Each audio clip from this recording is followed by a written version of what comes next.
네, 여러분 안녕하십니까? 가장 빠른 종합뉴스 뉴스큐 시작합니다. 조국 전 장관의 동생이 영장 기각 3주 만에 다시 구속 갈림길에 놓여 있습니다. 그리고 양현석 씨와 승리 씨는 오늘 원정 도박 혐의로 검찰에 송치됐는데 잠시 뒤 법리적으로 살펴보도록 하겠습니다. 네, 푸른 피의 에이스, 대열사. 누군지 한 번에 알아보는 분들도 계실 텐데요. 20년 프로 생활을 마감하고 인생 2막을 앞두고 있는 배영수 선수, 뉴스큐에서 만나보도록 하겠습니다. SNS 등으로 받았던 야구 팬들의 질문도 반영하겠습니다. 먼저 오늘의 주요 뉴스입니다. 김정은 북한 국무위원장이 모친상을 당한 문재인 대통령에게 어제 판문점을 통해 조의문을 보내왔습니다. 조의문에는 고인에 대한 추모와 애도, 문 대통령에 대한 위로의 메시지가 담겼다고 청와대는 밝혔습니다.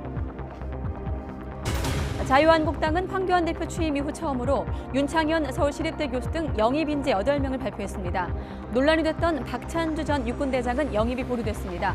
민주당도 곧 인재영입위원회를 출범시켜 총선 인재 발굴에 들어갑니다. 웅동학원 교사 채용 대가로 돈을 받고 100억대 위장 소송을 한 혐의 등으로 구속영장이 재청구된 조국 전 장관 동생에 대한 영장심사 절차가 진행 중에 있습니다. 영장 발부 여부는 오늘 밤 늦게 결정될 것으로 보입니다. 진범 논란에 휩싸였던 화성 8차 살인 사건 당시 경찰이 현장 기록을 조작한 사실을 YTN이 단독 확인했습니다. 사건 현장에 있던 운동화 발자국을 무시한 채 맨발로 범행을 했다고 발표한 건데 다리가 불편한 윤 씨를 범인으로 몰기 위해 기록을 조작했다는 의혹이 제기되고 있습니다. 지난 9월 생산과 소비가 동반 감소했습니다. 특히 내수 부진으로 소비는 1년 9개월 만에 가장 큰 폭으로 감소했습니다.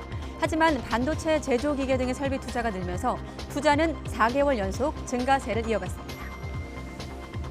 네, 이른바 조국 사태를 거치면서 불거졌던 공수처 설치 등 검찰 개혁 논의가 연일 평행선을 달리고 있습니다. 문희상 국회의장은 12월 3일 국회 본회의 부의까지 여야 합의를 촉구했는데 각 당의 이해득실 또 선거법 개정까지 얽히면서 전국은 그야말로 교착 상태입니다. 취재기자 연결하겠습니다. 조은지 기자. 네, 국회입니다. 네, 여야 간의 이 검찰 개혁 문제로 줄다리기가 계속되고 있다고요? 네, 문희상 국회의장이 12월 3일 사법개혁 법안을 부의하겠다 이렇게 여야의 합의를 촉구해 놨는데요. 어제 여야 3당 실무진 협상, 또 당대표 간의 정치 협상 회의, 또 오늘 낮에는 선거법을 논의하는 여야 3당 원내대표 회동까지 패스트트랙에 오른 법안을 논의하러 분주하게 만나고는 있는데 아직은 제자리 걸음입니다. 오늘 본회의에서 비교섭 단체 몫으로 발언한 정의당 심상정 대표의 연설은 이런 온도 차이를 노골적으로 드러냈습니다. 공수처 설치는 미룰 수 없는 과제라면서 기득권을 유지하려는 한국당의 밥그릇 본색이 개혁을 거부하고 있다고 비판했습니다. 자유한국당은 공수처가 권력의 보입을 하는 얼토당토하는 주장을 펴고 있습니다. 20년 전부터 검찰개혁 방안으로 제기되어 온 공수처가 정말 정권 보입을 하면 아마 이명박 박근혜 정권이 만들어도 벌써 만들었을 것입니다. 민주당 이인영 원내대표는 공수처에 찬성하는 여론이 62%일 정도로 국민적 판단은 끝났다면서 사법특권의 고리를 끊는 핵심은 공수처라고 강조했습니다.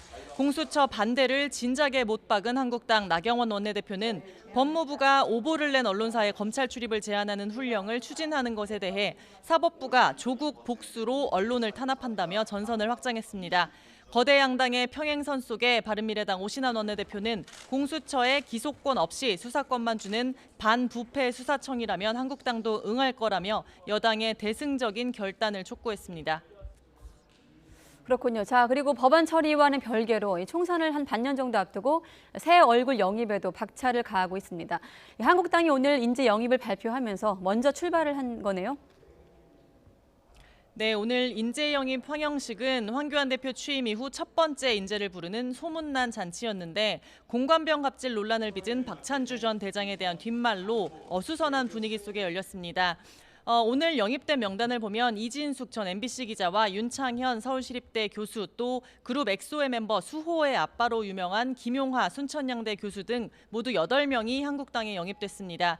환영식에서는 한국당이 만든 캐릭터 옳은소리 가족이 인형극으로 한 명씩 이름을 불렀고, 황교안 대표가 빨간 점퍼를 입히면서 분위기를 띄웠습니다. 황교안 대표는 총선까지 167일 남았다면서 당 신뢰와 경쟁력을 높여 압승해서 국민께 기쁨을 드리도록 함께 뛰자고 독려했습니다.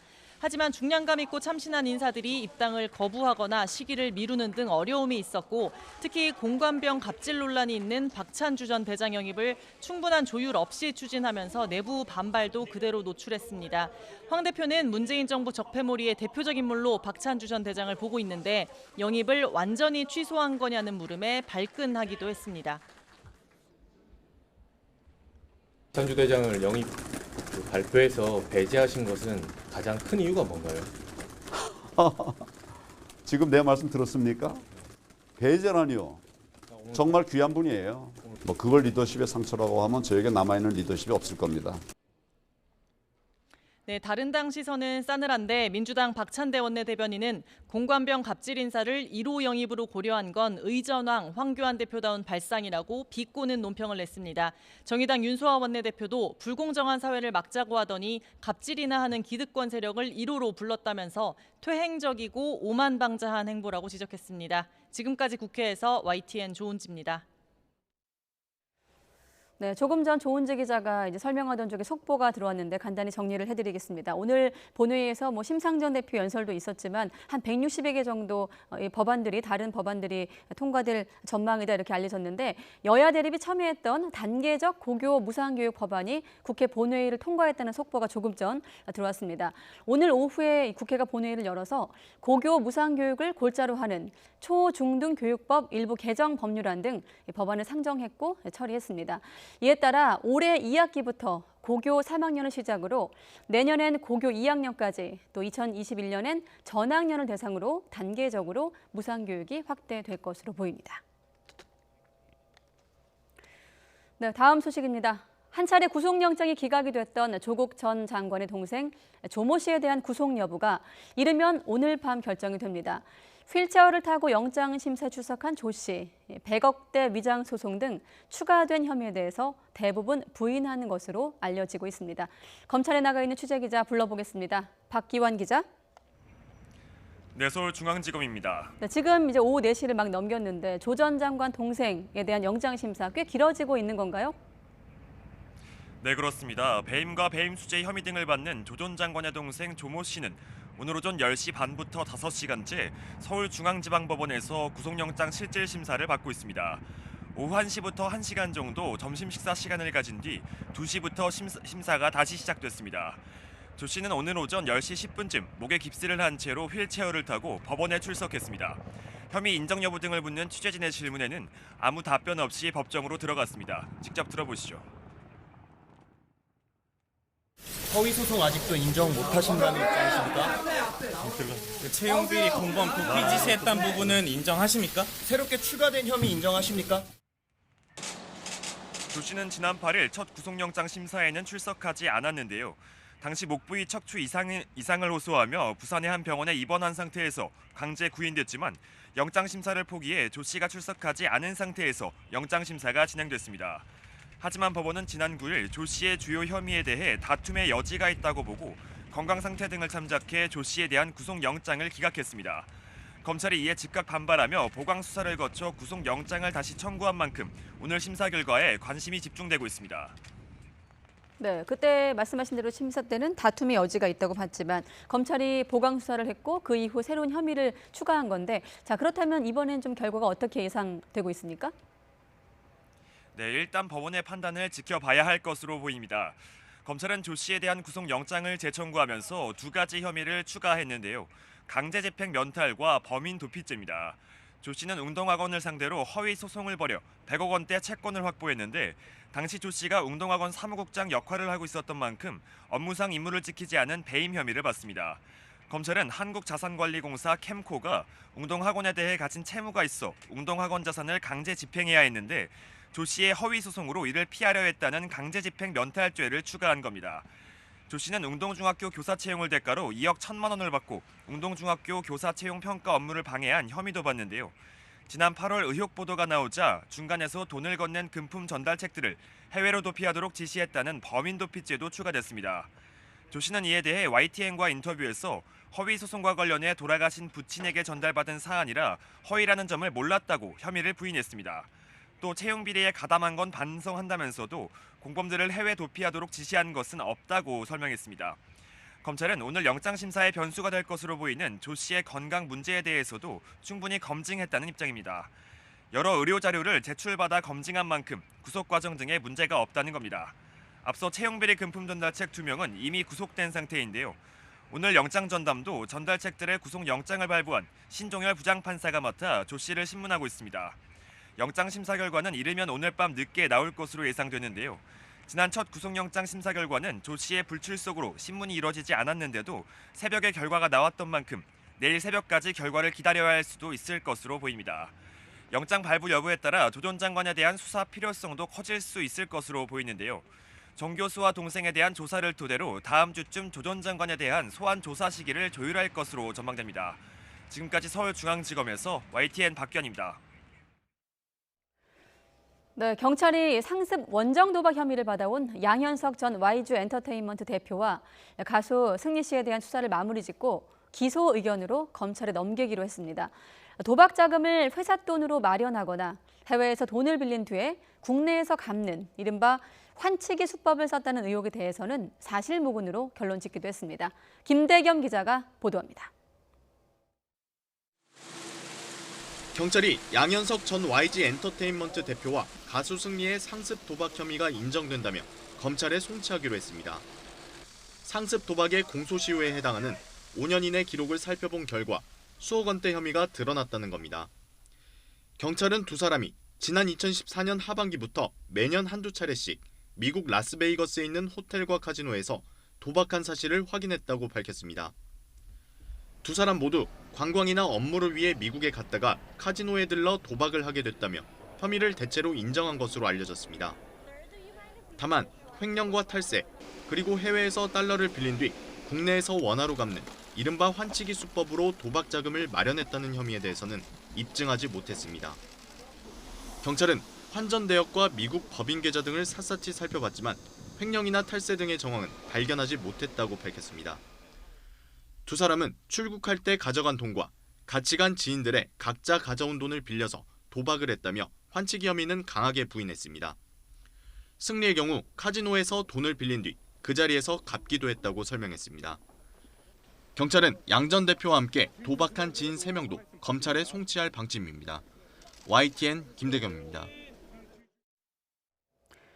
공직선거법과 정치자금법 위반 등 혐의로 재판에 넘겨진 자유한국당 황영철 의원에 대해 징역형의 집행유예가 확정됐습니다. 대법원은 황 의원에 대해 징역 2년에 집행유예 3년, 벌금 500만 원과 추징금 2억 3,900만 원을 선고한 원심 판결을 확정했습니다. 재판부는 황 의원이 급여 대납 등 정치자금법에 정해지지 않은 방법으로 정치자금을 기부받았다고 판단한 원심 판단의 잘못이 없다고 봤습니다. 공직선거법과 정치자금법 위반 혐의로 벌금 100만 원 이상의 형이 확정이 되면 직을 상실하는 만큼 황 의원은 대법원 판결로 의원직을 잃게 됐습니다.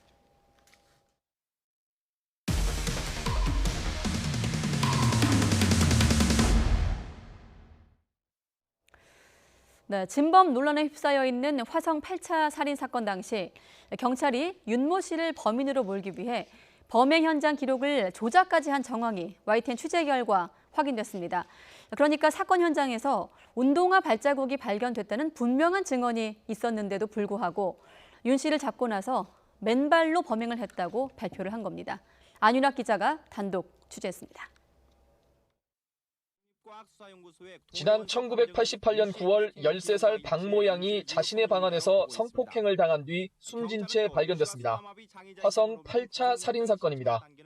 사건 발생 10개월 뒤 경찰은 윤모 씨를 체포하고 범인으로 특정해 재판에 넘겼습니다.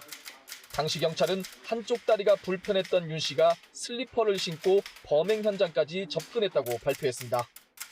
실제로 윤 씨의 1심 판결문에는 윤 씨가 방문 앞에서 신고 있던 슬리퍼를 벗었고 맨발로 방문을 가로막은 좌식 책상을 밟고 넘어갔다는 구체적인 수사 기록이 남아 있습니다. 하지만 YTN의 취재 결과 사건 발생 직후에 작성된 기록은 완전히 달랐습니다. 방 안에 있던 책상 위에는 범인이 침입할 때 남긴 운동화로 추정되는 발자국이 있었습니다. 박양 가족들은 이런 사실을 경찰에 알렸고 경찰도 진술을 빠짐없이 기록으로 남긴 것으로 파악됐습니다. 그런데도 경찰은 윤 씨를 체포한 뒤 발자국이 있었다는 중요한 증언을 깡그리 무시한 겁니다. 결국 윤 씨를 범인으로 몰기 위해 현장 기록까지 의도적으로 조작했다는 의혹이 제기되고 있습니다. 앞서 윤 씨의 재심을 준비하는 박준영 변호사도 경찰이 없는 증거를 만들어내고 있는 증거를 없앴다며 같은 취지의 입장을 밝혔습니다. 사건이 발생했을 당시에 파악한 현장의 모습을 10개월 뒤에 이제 윤모 씨가 잡혔을 때 왜곡했어요. 윤모 씨의 신체적 상황과 맞지 않거든요. 서류를 다 훑어봤다는 거예요. 처음부터 끝까지 봤는데 허당이라 이거야. 서류가. 자기네가 이해를 못하겠다는 거예요. 현재 수사본부도 이런 정황을 파악하고 집중 수사하는 것으로 알려졌습니다. 고문이나 강압 수사를 넘어 사건 현장 기록마저 조작한 것으로 확인되면 과거 경찰 수사에 대한 신뢰는 뿌리부터 흔들릴 수밖에 없을 것으로 보입니다. YTN 안윤학입니다. 네. 김정은 북한 국무위원장이 문재인 대통령에게 조의문을 전달했습니다. 청와대는 북한이 어제 판문점을 통해서 김 위원장의 조의문을 우리 측에 전달했다고 밝혔습니다. 청와대 고민정 대변인의 발표 직접 들어보도록 하겠습니다. 고 강한옥 여사 별세에 대해 김정은 북한 국무위원회 위원장은 30일 문재인 대통령 앞으로 조의문을 전달해 왔습니다. 김 위원장은 조의문에서 고 강한옥 여사 별세에 대해 깊은 추모와 애도의 뜻을 나타내고 문 대통령께 위로의 메시지를 전했습니다.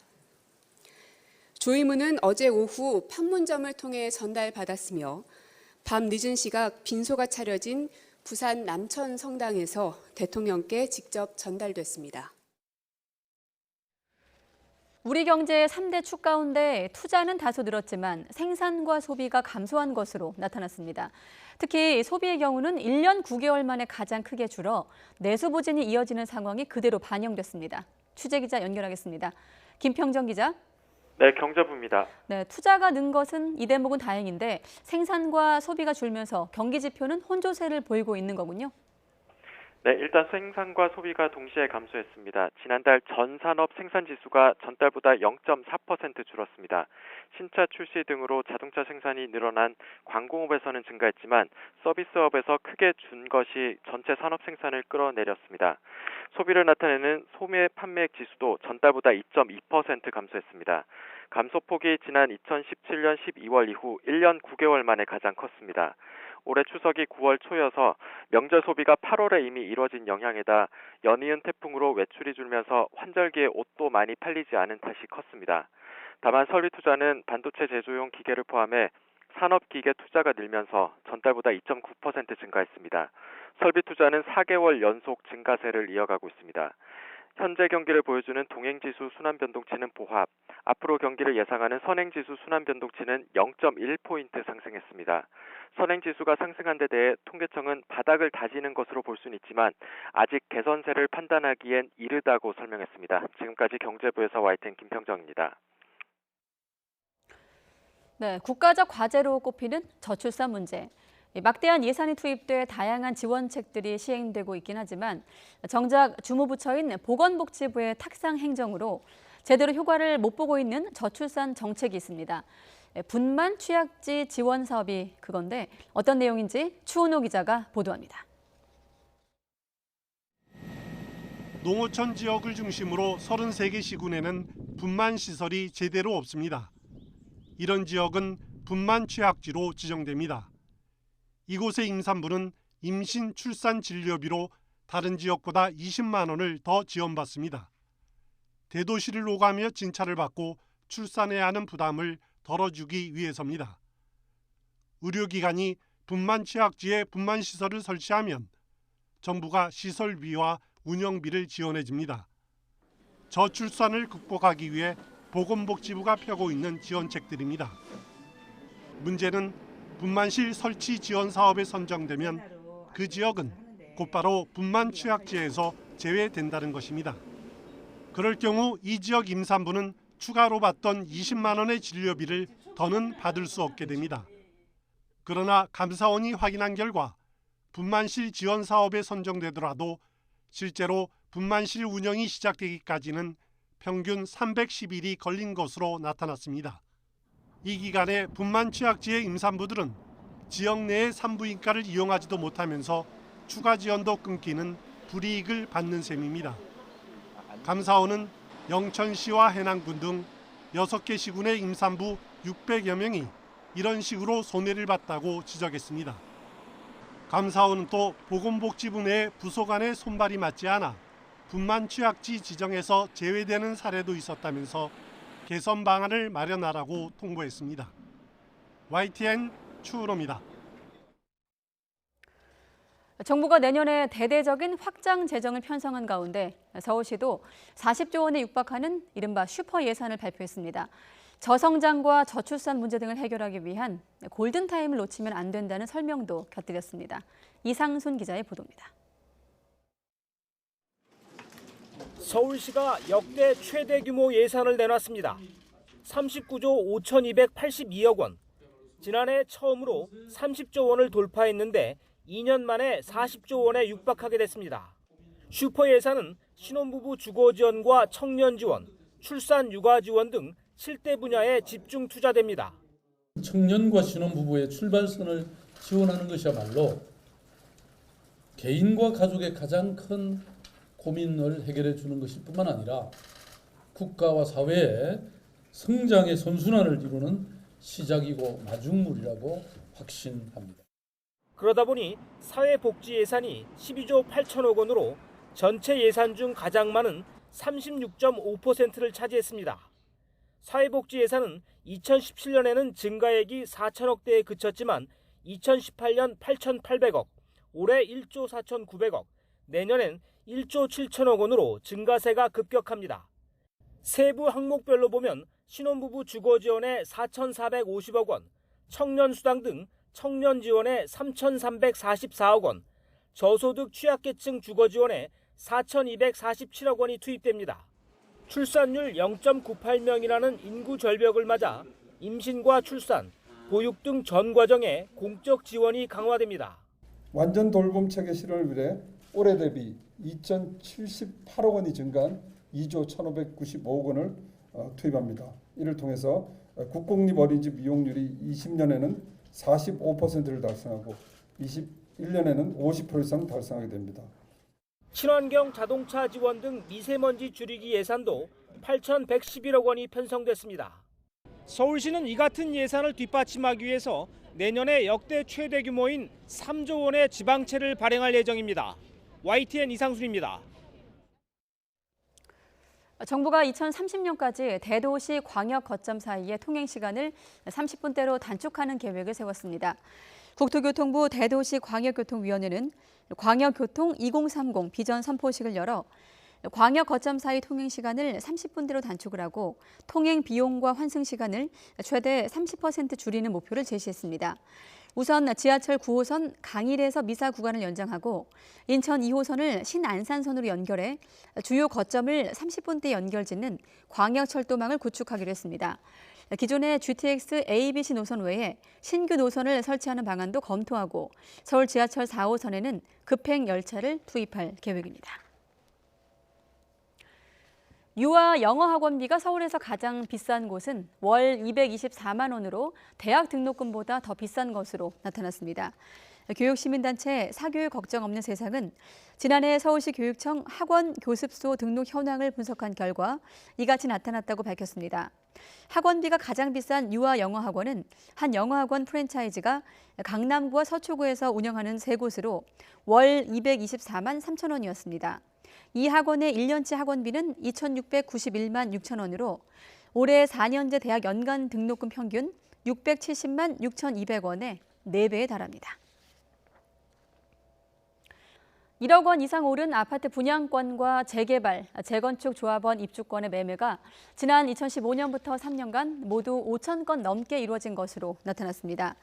국세청이 더불어민주당 김두관 의원에게 제출한 자료를 보면 최근 3년간 입주권과 분양권 매매가 5,400여 건 이루어져 매매 차익이 1조 900억여 원에 이른 것으로 나타났습니다. 이는 지난 2017년 부동산 가격 상승으로 신규 아파트 분양권과 재건축 단지의 조합원 입주권 등의 매매 가격이 상승한 데 따른 것으로 분석됩니다. 네, 가을 황사가 또 찾아왔습니다. 저녁부터는 설상가상으로 중국발 스모그까지 가세하면서 미세먼지 농도가 급증할 것으로 보입니다. 취재기자 연결해서 자세한 내용 알아보겠습니다. 정혜용 기자. 네, 정혜윤입니다. 네, 가을 황사에 중국발 스모그까지 이렇게 되면 수도권도 미세먼지 상황이 좋지 않은 거네요. 네, 그렇습니다. 네, 오늘 새벽부터 백령도에서 황사가 관측된 가운데 오후 들면서 내륙의 미세먼지 농도도 빠르게 치솟고 있습니다. 현재 지역별 미세먼지 농도는 백령도가 세제곱미터당 217마이크로그램으로 가장 높습니다.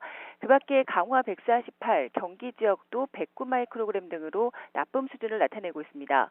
서울도 나쁨 수준인 101마이크로그램까지 치솟은 가운데 서초구는 130마이크로그램을 웃돌고 있습니다. 지난 27일 몽골에서 발생한 황사 가운데 일부가 중국을 거쳐 우리나라에 영향을 주고 있는 건데요. 황사가 계속 유입되고 있어서 앞으로 중서부와 남부 일부 지역의 미세먼지 농도는 더 높아질 것으로 보입니다. 특히 저녁부터는 황사의 중국발 스모그까지 가세하겠습니다. 국립환경과학원은 황사의 스모그가 겹치면서 미세먼지뿐 아니라 건강에 더 안 좋은 초미세먼지 농도까지 크게 치솟을 가능성이 크다고 밝혔습니다.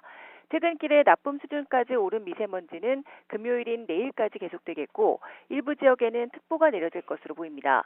노약자와 어린이는 되도록 외출을 자제하고 야외 활동 시에는 규격에 맞는 미세먼지용 마스크를 착용해야 합니다. 미세먼지는 주말 들어 옅어지겠고 일요일에는 공기가 깨끗해질 것으로 보입니다. 지금까지 YTN 정혜율입니다.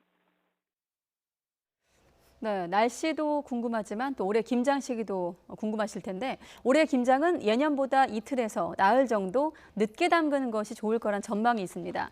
서울은 12월 3일, 또 부산은 1월 4일이 김장 적기라고 하네요. 김진두 기자가 설명해 드립니다. 김치 냉장고가 등장했지만 김치를 대규모로 소비하는 곳에서는 여전히 김장이 중요합니다. 김장은 일 평균 기온이 4도 이하, 일 최저 기온은 0도 이하로 유지될 때 담그는 것이 좋습니다.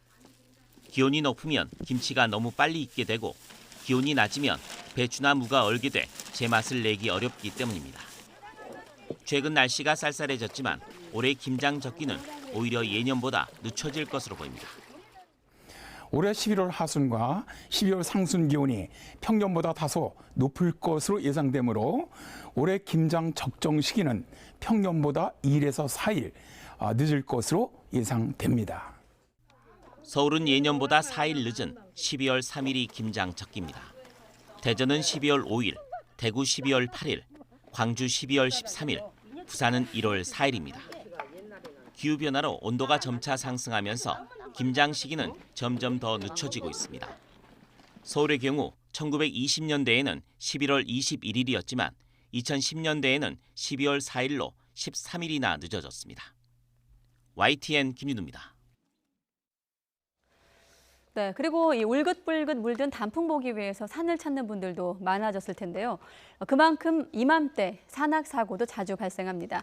안전한 산행 방법, 송세혁 기자가 취재했습니다.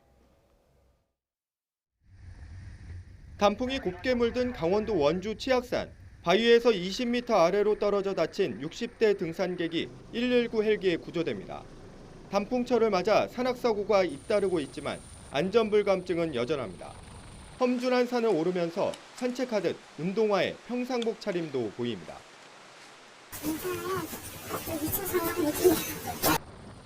최근 2년간 발생한 산악사고 가운데 3분의 1은 가을철에 집중됐습니다.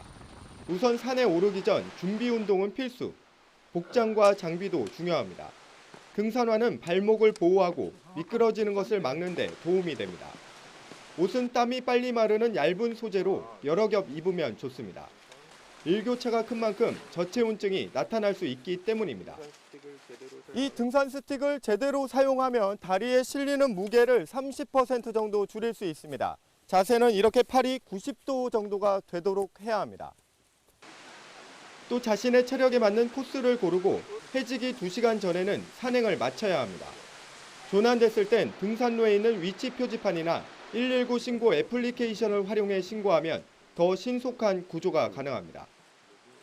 그 신고한 위치에서 대기해 주시면 저희들이 최단 시간 내에 그 위치를 파악해서 찾아갈 수가 있기 때문에 신고한 위치에서 이동해 주시지 않는 게 가장 좋습니다. 구조가 늦어질 경우에 대비해 비상식량과 랜턴 등을 준비하는 것도 필요합니다. YTN 송세혁입니다.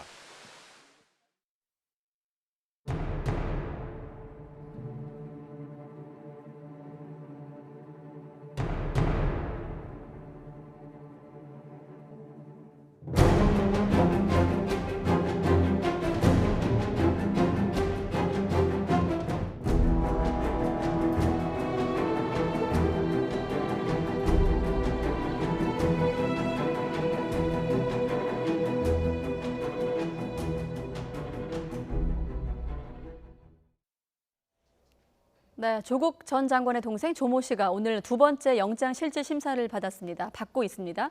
네, 구속영장이 기각이 된 지 약 3주 만에 다시 구속 갈림길에 서 있는 건데 이번엔 어떤 판단이 나오게 될까요? 이 내용 포함해서 주요 이슈 박성배 변호사와 함께 살펴보도록 하겠습니다. 네, 안녕하십니까, 네, 안녕하십니까? 변호사님. 네, 일단 지금 10시 반에 시작을 해서 이제 막 6시간을 넘긴 것 같은데 어떻습니까? 두 번째 심사라고 하더라도 시간이 좀 오래 걸릴 수 있는 건가요?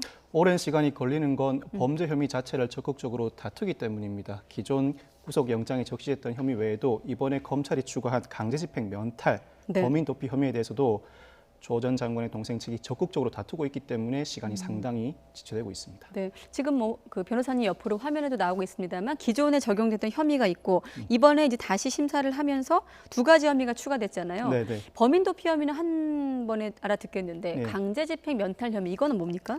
웅동학원이 네. 캠코에 대해 공사대금 채무를 부담하고 있었습니다. 그 과정에서 조 전 장관의 동생도 그 채무를 연대 보증했습니다. 즉, 조 전 장관의 동생도 채무자가 되는 것이죠.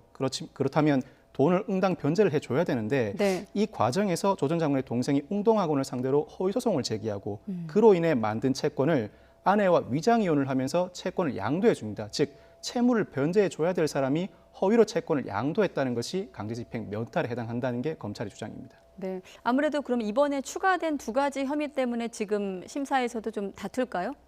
상당히 다툴 것으로 어떻습니까? 보여지고요. 조 전 장관 동생 측이 범죄 혐의가 성립하지 않는다고 강력하게 주장을 하고 있는 상황이기 때문에 상당한 시간이 소요되지 않을까 싶습니다. 네, 일단 그 조모 씨 측에서는 허위 공사대금 소송 의혹에 대해서는 부친한테 전달받은 사안이기 때문에 당시 공사가 허위라는 점을 몰랐다고 주장을 하고 있더라고요. 돌아가신 아버지가 너가 운영하던 업체에서 토목공사도 했고 진입로 공사도 했기 때문에 너가 받아갈 수 있으면 소송을 제기해서 받아가라고 전달해 주셨기 때문에 네. 소송을 제기해서 그 채권을 확보하게 된 것이지 허위 채권이라는 것을 전혀 인식하지 못했다라고 주장을 하고 있고 또 위장이혼도 아니라는 입장을 고수하고 있습니다. 네. 설령 채권을 면탈할 목적이라고 하더라도 진정한 의사에게서 채권을 양도하면 강제집행 면탈이 되는 것이 아닌데 그 쟁점은 결국 위장이혼이냐 아니냐입니다. 위장이혼에 해당하지 않기 때문에 온전한 이혼을 하면서 채권을 이전해 준 것이기 때문에 강제집행 면탈이 아니라는 주장을 강력하게 펼치고 있습니다. 네.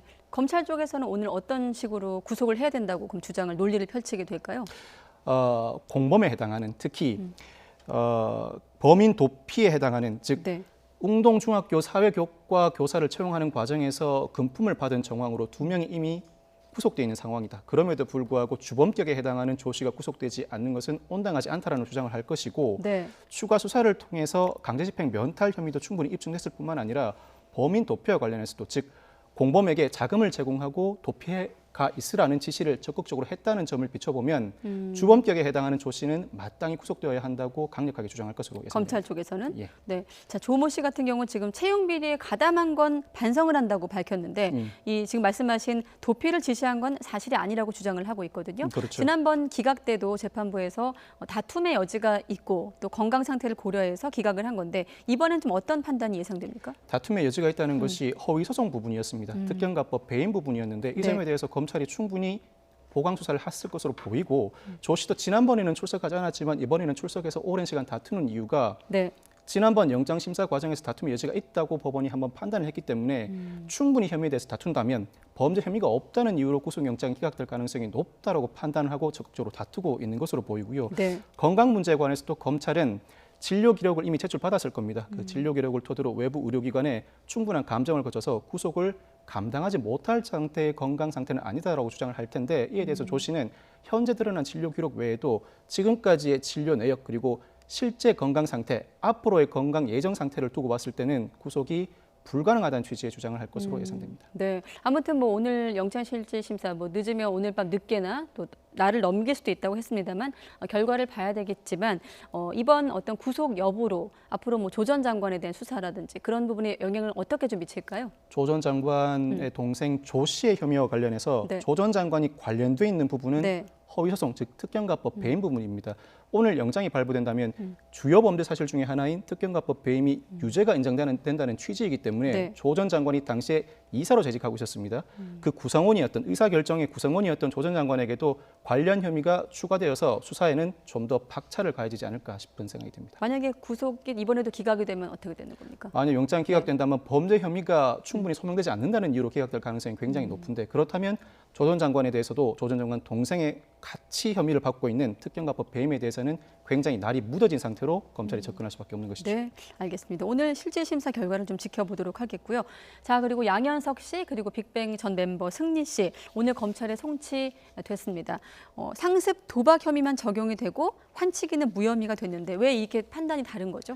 상습 도박 혐의는 충분히 입증된다고 봤습니다만 그 도박 자금 조달 과정에서 환치기가 있었다고 보긴 어렵다는 겁니다.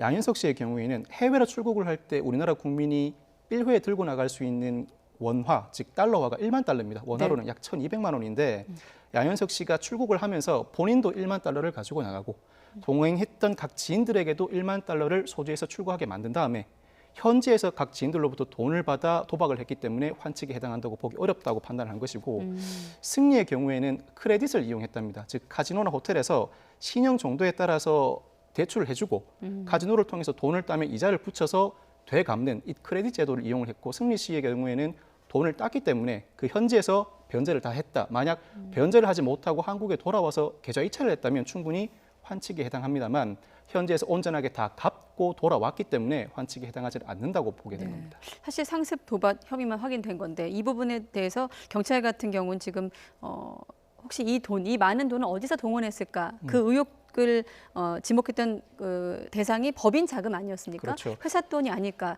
근데 이 부분도 무혐의가 나왔어요. 도박, 환치기는 몰라도 이 횡령 혐의가 인정된다면 실형이 불가피한 상황이었습니다. 그래서 경찰이 이 횡령 혐의에 대해서 충분히 수사를 했지만 YG 미국 법인의 회계 자료뿐만 아니라 계좌도 분석을 하고 또 재무 담당자도 조사를 했지만 특별히 도박 자금에 사용하기 위해서 회사 돈이 흘러나간 정황을 발견하지 못했다라고 밝히고 있습니다. 그럼 이렇게 많은 돈, 지금 알려지기로는 두 사람이 도박에 쓴 돈이 수억 원에서 많게는 10억 원까지로 전해지고 있는데 이 부분은 좀 확인할 필요가 있는 겁니까? 앞으로도? 앞으로도 추가 수사가 이어질 가능성이 있다고 봅니다. 수사가 이것으로 모든 것이 종결된 것이 아니라 검찰의 보강 조사도 충분히 남아 있기 때문에 그 과정에서 이렇게 큰 돈이 한 번에 인출되고 도박 자금으로 쓰여졌다는 게 석연치 않은 부분도 분명히 남아 있습니다. 검찰의 보강 조사가 이어질 가능성도 더러 있어 보입니다. 네, 자, 이 부분에 대해서 끝으로 현행법상 상습 도박, 뭐 일반 단순 도박죄가 있다고 들었고 상습 도박이 있는데 어떻게 좀 다릅니까? 형량 같은 경우는? 상습 도박의 경우에는 징역 3년 이하 또는 2천만 원 이하의 벌금에 처해지고 일시 오락의 경우에 해당하기 때문에 처벌하지 않는다는 조항이 적용되지가 않습니다. 그런데 이 상습 도박의 경우에는 법정형은 마련되어 있지만 양형 기준표에 양형 기준이 따로 마련되어 있지 않습니다. 그래서 판결 선고 결과가 들쭉날쭉인데 적어도 억대 도박이기 때문에 벌금형은 초과할 가능성이 높습니다. 그렇지만 실형이냐 집행유예냐의 문제에서 물론 5억 원을 넘어서는 특히 양현석 대표의 경우에는 수억 원, 승리의 경우에는 수억 원의 도박을 한 것으로 알려져 있는데 이 정도면 실형이 선고될 가능성도 충분히 있습니다만 초범이고 현재 도박을 하지 않고 있다는 점이 충분히 입증된다면 집행유예 선고가 나올 가능성이 더 높아 보입니다. 아, 그렇군요. 이 부분도 좀 앞으로의 어떤 판단을 좀 지켜봐야 될 것 같고, 그리고 장자연 씨, 윤지호 씨, 네, 고 장자연 사건의 증언자였던 윤지호 씨에 대해서 체포영장이 발부가 됐습니다. 지금 윤 씨 같은 경우는 사기와 명예훼손 등의 혐의로 고발된 상태인데 이것 때문에 지금 강제 송환까지 되는 건가요? 그렇죠. 네. 체포영장이 발부된 상태이기 때문에 경찰은 범죄인 인도 조약에 따라서 범죄인 인도 절차를 밟게 될 거고요. 인터폴에 공조를 요청해 적색 수배도 하게 될 것이고 윤지호 씨에 대한 여권 무효화 조치에도 나설 것으로 보입니다. 네. 일단 혐의가 다시 사기와 명예훼손 혐의로 고발되어 있고, 네. 그럼 강제 송환된다고 보는 건가요? 캐나다를 상대로 외교적인 노력을 기울여서 범죄인 인도 절차를 밟아 나갈 수가 있습니다. 같은 사안이 발생했을 때 우리의 경우에 인도를 해줄 만한 사안이면 캐나다에서도 충분히 인도를 해줄 만한데 문제는 윤지호 씨가 시민권을 획득했는지 여부가 불분명합니다. 일단 영주권은 획득한 것으로 영주권을 획득한 것으로 있고요. 알려져 네. 있지만 시민권을 획득하게 되면 국적을 취득했다는 것과 다를 바가 없는데 이 범죄인 인도 조약은 전형적으로 적용되는 경우가 우리나라 국민이 우리나라에서 범죄를 저질렀는데 해외에 도주했을 때 우리나라 국민을 강제로 송환해 오기 위한 절차입니다. 그런데 해당 국가의 현지 국적을 취득하고 그곳에서 생활하는 국민에 대해서는 인도 절차를 요청한다고 하더라도 해당 국가가 굉장히 소극적이고 네. 해당 국가가 인도 절차를 밟는다고 하더라도 그 당사자가 해당 국가 법원에 소송을 제기함으로써 굉장히 시간이 늘어질 가능성이 높습니다. 결국 시민권을 취득했다면 강제 송환 절차가 상당히 어려울 수도 있는 상황인 겁니다. 아, 그렇군요. 자, 체포영장이 발부되고 나서 윤 씨는 오늘 자신의 SNS에 또 자신의 입장을 밝혔습니다. 그동안 경찰 출석의 요구에 응하지 않은 이유 등을 설명을 했는데 일단 내용이 이렇습니다. 카톡을 이용해서 연락이 온 것도 의아했고 경찰의 신변도 확인할 수 없는 상황이다. 일반 개인으로서는 경찰 측의 신변을 확인하고 믿기가 어려웠다. 그러니까 한마디로 경찰 얘기를 믿지 못하겠다 이런 입장이거든요. 네. 네. 수사에 응하겠다고 밝혔지만 경찰의 소환 요구에 응하지 않은 이유를 해명하는 과정에서 네. 경찰의 신변도 확인할 수 없는 상황이고 또 왜 증인에게 범죄자 프레임을 씌우느냐. 경찰 수사에 굉장히 불신을 드러내고 있죠. 그리고 무엇이 두려운 것이냐라고 반문을 하기도 했었거든요. 네. 내가 목격한 사건에 대해서는 왜 나에 대해서 행하는 것처럼 적절한 수사를 하지 않느냐는 불만도 강하게 표출하고 있습니다. 네, 지금 변호사신데 지금 이 사건 같은 경우는 윤지호 씨 입장에서만 생각해 봤을 때 오는 게 유리합니까? 안 오는 게 유리합니까? 솔직히 말씀드리면 오지 않는 것이 더 유리하긴 합니다. 그렇지만 오지 않는 것이 유리하다고 피의자를 그대로 내버려 두진 않죠. 국가기관이 네. 외교적인 노력을 통해서 결국 강제 송환 절차에 이르지 않을까 싶은 생각이 듭니다. 네, 혹시라도 오는 게 또 어떻게 좀 수사 상황에 어떤 변화가 있을지에서 여쭤봤는데 일단 윤지호 씨 입장에서 여쭤봤고 이 사건도 앞으로의 좀 과정을 그리고 아까 시민권 획득이 변수라고 했으니까 이 부분도 확인할 볼 필요가 있을 것 같습니다. 네, 박성배 변호사였습니다. 고맙습니다. 네, 감사합니다.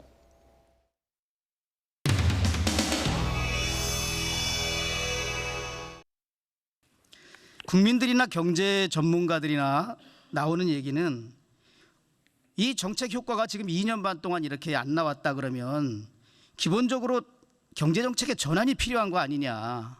문재인 정부 들어서서 했던 소득 주도 성장 이것에 대한 경제 정책을 좀 바꿔달라.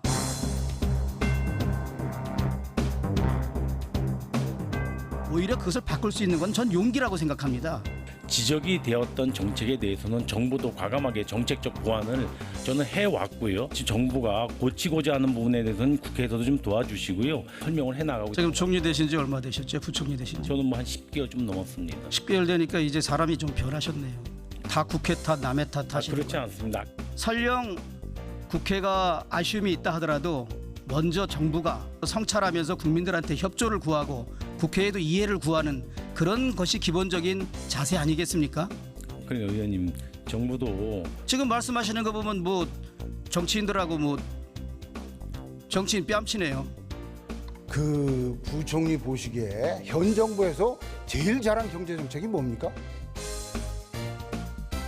그러니까 잘한 경제 정책이 있으면 얘기해 보세요.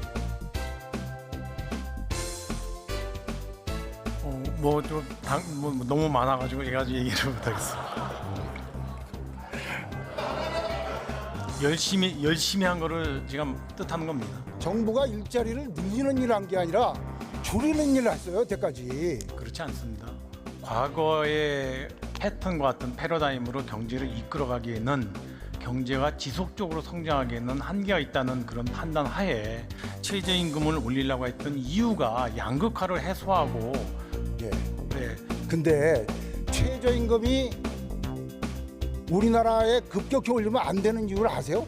편의점 알바비 제가 계산해 봤어요. 주 5일에 하루 8시간, 연장근로 12시간, 기타 비용 다 합치니까 한 달에 245만 원 줘야 돼요. 245만 원 줄 수 있는 구인 이하 기업이 적어요. 그 최저임금과 관련돼서는 정부도 시장에서 예상했던 것보다 속도가 빠르게 올라갔다는 것에 대해서는 인정을 하고 그래서 내년부터 최저임금 결정 체계를 좀 바꿔보려고 하는 거 아니겠습니까?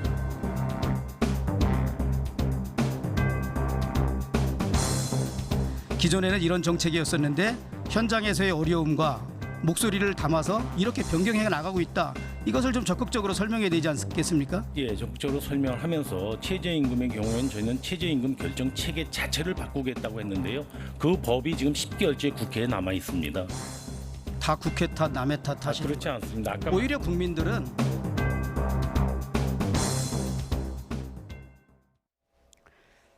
네. 한미 간 방위비 분담금 협상과 관련해 미국 상원의원들이 트럼프 행정부에 한국의 기여를 고려한 공정한 방위비 분담을 촉구했습니다. 이수혁 주미대사는 증액이 불가피한 면이 있긴 하지만 의회 등 여러 방면에서 설득 노력을 기울이겠다고 밝혔습니다. 워싱턴 강태욱 특파원의 보도입니다. 상원 군사위원회 민주당 간사인 잭 리드 의원은 트럼프 행정부가 북한과 관련해 한국이 상당히 기여한 값진 동맹국임을 인식해야 한다고 말했습니다. 그러면서 이런 인식에 따라 공정한 방위비 분담이 이루어져야 한다고 강조했습니다. South Koreans are a valuable ally, which contributes significantly to our mutual defense and security, particularly against the North Koreans, and that there has to be a sharing of the burden fairly. 트럼프 대통령이 속한 공화당의 댄 설리번 의원도 오랜 동맹으로서 걸어온 길을 고려해야 한다고 밝혔습니다. 또 한국이 새 주한미군 기지인 캠프 험프리스 건설 비용 대부분을 부담한 사실도 상기시켰습니다. 메이지 히로노 의원은 더 나아가 트럼프 대통령이 동맹국들이 분담을 많이 하지 않는 것처럼 말하는 것은 잘못이라고 지적했습니다. 반면 공화당 소속 제임스 이노프 상원 군사위원장은 동맹국들이 더 많은 분담을 하기를 원한다며 트럼프 대통령의 입장을 지지했습니다. 부임 후 첫 특파원 간담회를 가진 이수혁 주미 대사는 이 같은 사실을 미국 의회로부터 전달받았다고 소개했습니다. 그러면서 미국 측이 요구한 금액은 과도하지만 내년 미국 대선 등을 고려하면 증액이 불가피한 측면이 있다고 설명했습니다. 결국은 합의가 필요한 사안이어서 협상력을 높이는 게 중요하다고 강조했습니다. 여기 상하원 의원들하고 잘 의사소통을 하고 설득을 하고 우리가 양보할 수 없는 논리를 가지고 하면은 예상할 수 없는 숫자로 합의가 되기는 꼭 그런 상황은 오지 않게 잘 막을 수도 있겠다. 하와이에서 열린 2차 협상도 미국 측의 대폭 증액 요구로 난항을 겪은 것으로 전해졌습니다. 올해 내 타결이 목표인 만큼 남은 기간 우리 정부가 논리를 개발하고 광범위한 설득 작업으로 협상력을 높이는 게 관건이 될 것으로 보입니다. 워싱턴에서 YTN 강태욱입니다. 미 국방부가 IS 수장 알바그다디를 제거하는 작전의 초기 영상을 최초로 공개했습니다. 관심이 쏠렸던 그의 최후 모습을 담은 장면은 포함되지 않았습니다. 조수연 기자가 전합니다. 미군 특공대 헬기가 알바그다디의 은신처에 진입하자 지상에서 공격이 시작됩니다. 미군은 전투기와 드론 공습으로 대응해 현장을 정밀 타격합니다. 곧이어 파괴된 건물에서는 짙은 연기가 치솟습니다. 미 국방부가 최초로 공개한 급습 당시 영상입니다. 케네스 맥켄지 사령관은 특공대가 아랍어로 경고를 여러 차례 보냈음에도 알바그다디 세력이 물러서지 않았다고 설명합니다. The other people that were engaged on the objective were behaving in a threatening manner with suicide vests approaching the raid force. 알바그다디의 사망 직전 상황도 언급했습니다. 트럼프 대통령이 전한 것처럼 흐느끼고 절규했다는 등의 부분에 대해선 확인할 수 없다고 강조했습니다. I can tell you this: he crawled into a hole with two small children and blew himself up while his people stayed on the ground. 맥켄지 사령관은 함께 숨진 자녀가 애초 알려진 3명이 아닌 2명이라며 12살 이하의 어린 나이로 추정된다고 밝혔습니다. 또 미군이 급습 작전을 통해 확보한 DNA 검사로 알바그다디의 신원을 확인했다고 설명했습니다.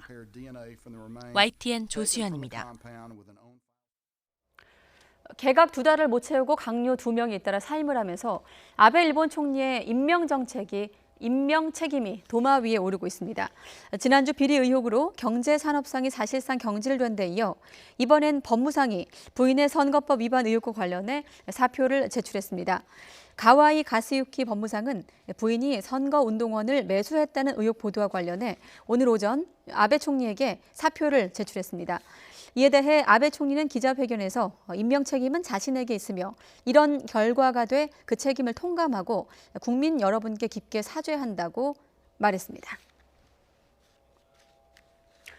네, 방금 속보가 들어왔습니다. 네, 북한이 또 발사체를 발사했다는 속보가 들어왔네요. 오늘 오후, 정확한 시간은 지금 알려지지 않고 있고 오후에 동해 방향으로 미상의 발사체를 발사했다는 속보가 들어왔습니다.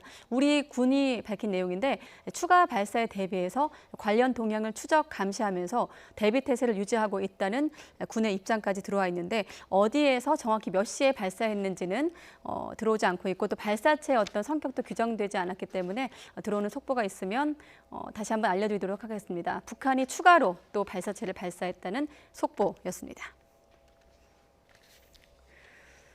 필리핀 남부에서 오늘 규모 6.5의 지진이 발생하면서 최소 5명이 숨지는 등 사상자가 속출하고 있습니다. 필리핀 화산지진학연구소는 지진이 현지 시각으로 오늘 오전 9시 11분쯤 남부 민다나오 섬 코타바토주 툴루난시에서 북동쪽으로 33km 떨어진 곳에서 발생했다고 밝혔습니다. 이번 지진으로 코타바토주 마킬랄라와 아라칸타운에서 5명이 건물 잔해 등에 부딪혀 목숨을 잃는 등 사상자가 계속해 발생하고 있다고 현지 언론이 보도했습니다. 필리핀 주재 한국 대사관도 현재 교민 사상자는 없는 것으로 파악됐다고 밝혔습니다. 탈원전 정책에 따라 가동을 멈춘 원전의 맏형 고리 1호기, 지금은 해체를 위한 준비 작업이 진행 중에 있습니다. 또 국내 마지막 원전이 될 신고리 5, 6호기는 50%의 공정률을 보이면서 건설에 박차를 가하고 있다고 하는데요. 원전의 과거와 미래가 공존하고 있는 현장을 이지은 기자가 취재했습니다. 거대한 원자로 건물이 하늘을 찌를 듯 우뚝 솟아 지난 1977년 완공된 뒤 국내 원자력 발전의 역사를 쓰며 40년 동안 전력을 생산한 고리 1호기. 정부의 탈원전 정책에 따라 2017년 6월 영원히 가동을 멈췄습니다. 2년 전 퇴역 행사를 마치고 영구 정지에 들어간 우리나라의 원전 1호 고리 1호기는 해체를 위한 준비 작업에 들어갔습니다. 쉴 새 없이 돌아가던 터빈은 작동을 멈췄고 출력을 나타내는 전광판은 숫자 0만 선명합니다. 발전소 내부 장비 곳곳에는 영구정지 스티커가 붙었습니다. 하지만 수조에 보관 중인 사용 후 해결료를 안전하게 관리하기 위해 여전히 직원들은 발전소를 24시간 지키고 있습니다. 이제 고리 1호기는 해결료를 냉각해 안전한 저장시설에 반출하고 건물을 해체해 부지를 원래대로 돌려놓기까지 모두 15년이 넘는 긴 여정을 밟게 됩니다. 남은 과제는 안전한 해체를 위한 기술 확보입니다. 기술을 거의 완료를 21년까지 하겠지만 처음 해체를 하는 원전이라 예상치 못한 난관에 대해서 어떻게 저희가 극복해 갈 것인가 그런 기술적인 부분이 하나 있고요. 특히 2020년대에는 국내 11곳을 포함해 해외에서도 원전 은퇴가 잇따를 예정이어서 해체 시장은 탈원전 시대 원전 산업의 또 다른 탈출구가 될 것으로 보입니다. 그런가 하면 고리 1호기에서 차로 10분 거리에서는 공론화 과정 끝에 재개된 신고리 5, 6호기 공사가 한창입니다. 현재 신고리 5, 6호기 종합사업 공정률은 약 50% 정도 진행되고 신고리 5호기 경우에 11월 말에 주기기인 원자로를 설치할 예정입니다. 항공기 충돌이나 쓰나미에도 견딜 수 있도록 설계된 국내 마지막 원전. 신고리 5, 6호기는 2023년과 2024년 차례로 완공된 모습을 드러내게 됩니다. YTN 이진입니다. 구글 딥마인드가 개발한 인공지능 AI가 스타크래프트2 게임에서도 사람을 넘어섰습니다. 바둑과 체스에 이어서 고난도 전략 게임까지 정복을 한 겁니다. 최소라 기자가 보도합니다. 지난 1월 영국 런던에서 열린 스타크래프트2 게임 대회. 구글 딥마인드의 인공지능 알파스타가 프로게이머 2명과의 1대1 대결에서 10대1로 완승했습니다. 알파스타의 반응 속도를 인간과 비슷한 수준으로 제한했는데도 인간을 완전히 꺾은 겁니다. We thought a lot about fairness and trying to make a system, make AlphaStar in a way where it would actually play the game fairly and not just kind of win the game by playing an insane number of clicks or playing in a way that a human just simply couldn't. 이후 발전에 발전을 거듭한 알파스타는 게임 서버 배틀넷에서 상위 0.2% 실력인 그랜드 마스터 레벨에 올랐습니다. 평균 승률이 99.8%에 달합니다. 사람처럼 카메라로 게임 화면을 보도록 제한을 뒀는데도 프로토스, 테란, 저그 모든 종족에서 최고 등급을 달성했습니다. 딥마인드 연구팀은 알파스타의 학습이 사람의 개입 없이 인공지능끼리의 대결을 통해 이루어졌다고 밝혔습니다. 또 알파스타가 특정 목적으로 개발된 것이 아니라 범용 머신러닝 기술을 활용했기 때문에 다양한 분야에서 응용될 수 있다고 설명했습니다. 바둑과 체스에 이어 복잡한 전략 게임에서까지 인간을 넘어선 인공지능. 이제 본격적인 인공지능의 시대가 왔음을 선포하고 있습니다. YTN 사이언스 최소라입니다. 수소 충전소의 복층형 건설이 내년 4월부터 허용됩니다. 정부가 오늘 국정 현안 점검 조정 회의를 열어 수소차와 VR, 의료기기 분야의 인허가 절차를 간소화하는 33건의 신산업 규제 혁신 과제를 확정했습니다. 이에 따라 복층형 수소 충전소 건설이 허용이 되며 수소 충전과 제조, 공급이 가능한 복합형 수소 충전소에 대한 이격거리 기준을 완화했습니다. 자유한국당은 황교안 대표 취임 이후 처음으로 윤창현 서울시립대 교수 등 영입 인재 8명을 발표했습니다. 공관병 갑질 논란을 빚었던 박찬주 전 육군대장은 영입이 보류됐습니다. 교사 채용 대가로 돈을 받고 100억대 위장 소송을 한 혐의 등으로 구속영장이 다시 청구된 조국 전 장관의 동생에 대해 영장 심사 절차가 진행 중입니다. 영장 발부 여부는 오늘 밤 늦게 결정될 것으로 보입니다. 화성 8차 살인 사건 당시 경찰이 현장 기록을 조작한 사실을 YTN이 단독 확인했습니다. 사건 현장에 있던 운동화 발자국을 무시한 채 맨발로 범행을 했다고 발표한 건데 다리가 불편한 윤 씨를 범인으로 몰기 위해 기록을 조작했다는 의혹이 나왔습니다. 지난 9월 생산과 소비가 동반 감소했습니다. 특히 내수 부진으로 소비는 1년 9개월 만에 가장 큰 폭으로 줄었습니다. 하지만 반도체 제조 기계 등의 설비 투자가 증가하면서 투자는 4개월 연속 증가세를 이어갔습니다. 정부가 2030년까지 수도권 광역 거점들 사이의 통행 시간을 30분대로 줄이고 통행 비용과 환승 시간도 최대 30% 줄이기로 했습니다. 이를 위해 광역 교통망이 철도 중심으로 확대 개편되고 지하철과 광역버스 등도 대폭 확충됩니다. 프로야구 현역 최당승 투수에 빛나는 배영수 선수가 잠시 뒤 YTN 스튜디오에 나옵니다. 전격 은퇴를 선언한 배영수 선수에게 쏟아진 팬들의 질문과 못다한 야구 이야기 잠시 뒤 함께 나눠보도록 하겠습니다.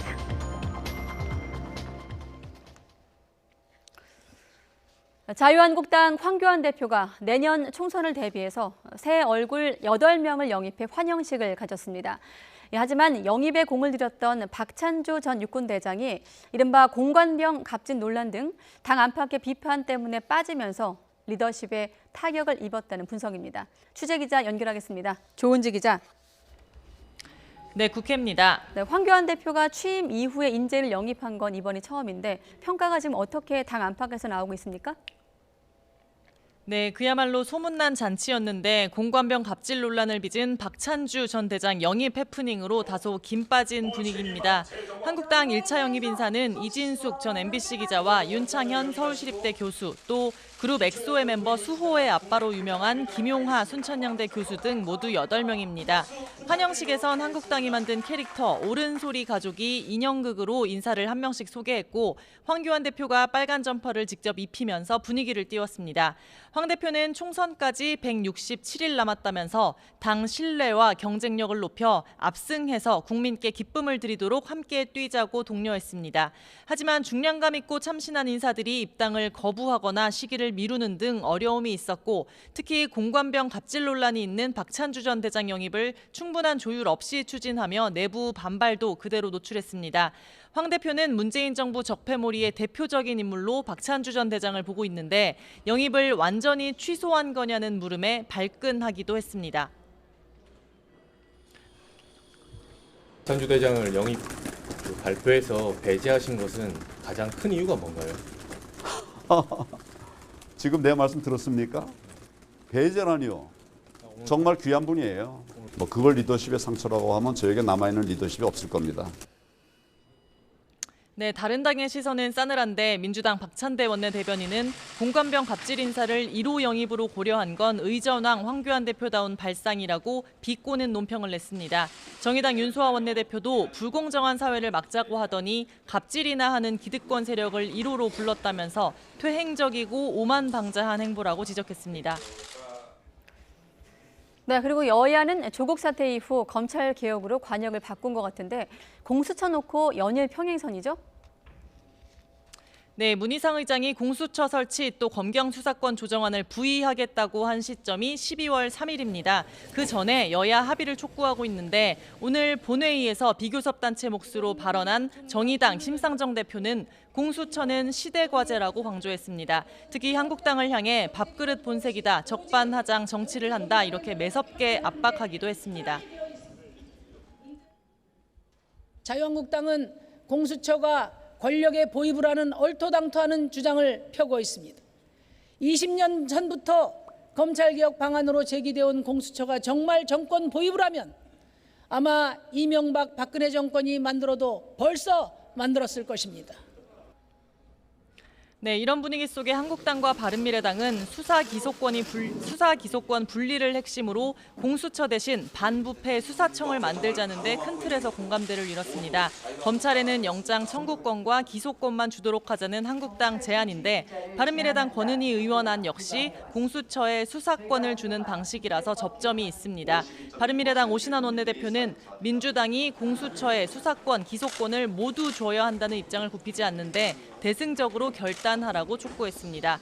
엎치락뒤치락 여야가 공을 서로 넘기는 모양새인데 아직은 이견이 커 보입니다. 지금까지 국회에서 YTN 조은지입니다. 조국 전 장관 일가가 운영했던 웅동학원 관련 비리 혐의로 구속영장이 다시 청구된 조 전 장관의 동생 구속 여부가 이르면 오늘 결정됩니다. 조 씨는 웅동학원 사무국장을 지내며 지난 2016년부터 이듬해까지 웅동중학교 교사 채용 과정에서 지원자 2명에게 2억 1천만 원을 받고 시험 문제 등을 넘겨준 혐의를 받고 있습니다. 또 허위 공사를 근거로 웅동학원 공사대금 채권을 확보하고 학교 법인을 상대로 도찰에 위장 소송을 벌여 학교 법인에 100억 원대 손해를 입힌 혐의도 받고 있습니다. 검찰은 배임과 업무방해 등 혐의로 구속영장을 재청구하면서 한국자산관리공사 캠코의 채권 강제집행을 피하려 한 강제집행 면탈과 채용비리 공범들의 해외 도피를 지시한 혐의도 추가했습니다. 경찰이 상습 원정 도박 혐의를 받아온 양현석 전 YG 엔터테인먼트 대표와 가수 승리에 대한 수사를 마무리 짓고 기소 의견으로 검찰에 넘기기로 했습니다. 도박 자금을 회사 돈으로 마련하거나 또 해외에서 돈을 빌린 뒤에 국내에서 갚는 이른바 환치기 수법을 썼다는 의혹에 대해선 사실 무근으로 결론 지었습니다. 김대겸 기자의 보도입니다. 경찰이 양현석 전 YG 엔터테인먼트 대표와 가수 승리의 상습 도박 혐의가 인정된다며 검찰에 송치하기로 했습니다. 상습 도박의 공소시효에 해당하는 5년 이내 기록을 살펴본 결과 수억 원대 혐의가 드러났다는 겁니다. 경찰은 두 사람이 지난 2014년 하반기부터 매년 한두 차례씩 미국 라스베이거스에 있는 호텔과 카지노에서 도박한 사실을 확인했다고 밝혔습니다. 두 사람 모두 관광이나 업무를 위해 미국에 갔다가 카지노에 들러 도박을 하게 됐다며 혐의를 대체로 인정한 것으로 알려졌습니다. 다만 횡령과 탈세, 그리고 해외에서 달러를 빌린 뒤 국내에서 원화로 갚는 이른바 환치기 수법으로 도박 자금을 마련했다는 혐의에 대해서는 입증하지 못했습니다. 경찰은 환전 내역과 미국 법인 계좌 등을 샅샅이 살펴봤지만 횡령이나 탈세 등의 정황은 발견하지 못했다고 밝혔습니다. 두 사람은 출국할 때 가져간 돈과 같이 간 지인들의 각자 가져온 돈을 빌려서 도박을 했다며 환치기 혐의는 강하게 부인했습니다. 승리의 경우 카지노에서 돈을 빌린 뒤 그 자리에서 갚기도 했다고 설명했습니다. 경찰은 양 전 대표와 함께 도박한 지인 3명도 검찰에 송치할 방침입니다. YTN 김대겸입니다.